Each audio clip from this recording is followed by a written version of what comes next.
الحمد لله والصلاة والسلام على رسول الله أما بعد قال الله تعالى في القرآن المجيد إن الله مع الصابرين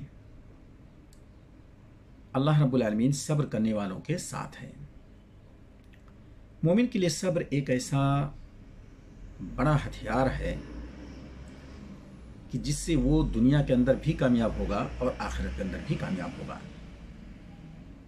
खुसूसन अल्लाह रब्बुल आलमीन की इताअत पर सब्र करना, वक्त पर उसकी जो इबादत फ़र्ज़ है उसे अदा करना।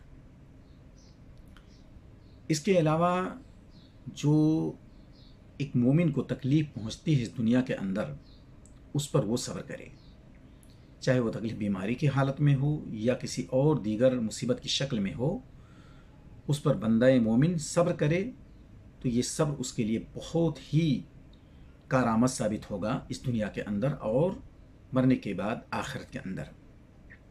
हदीस के अंदर इस सब्र को ज़िया कहा गया है। अस्सब्रु ज़ियाउन, सब्र ये वह नूर है जिसके अंदर तपिश होती है। यानी एक बंदे मोमिन सब्र करते हुए अंदर वो घुटता है, कुढ़ता है और उस शिद्दत को बहुत ही कंट्रोल करके रखता है, इसलिए सब्र को ज़िया कहा गया है। अल्लाह रब्बुल आलमीन हमें इस दुनिया में सब्र की तौफ़ीक़ अता फ़रमाए। हर मामले में हम सब्र से काम लें तो इंशाअल्लाह कामयाबी हमारा कदम चूमेगी। व आखिर दावाना अनिल हम्दुलिल्लाहि रब्बिल आलमीन।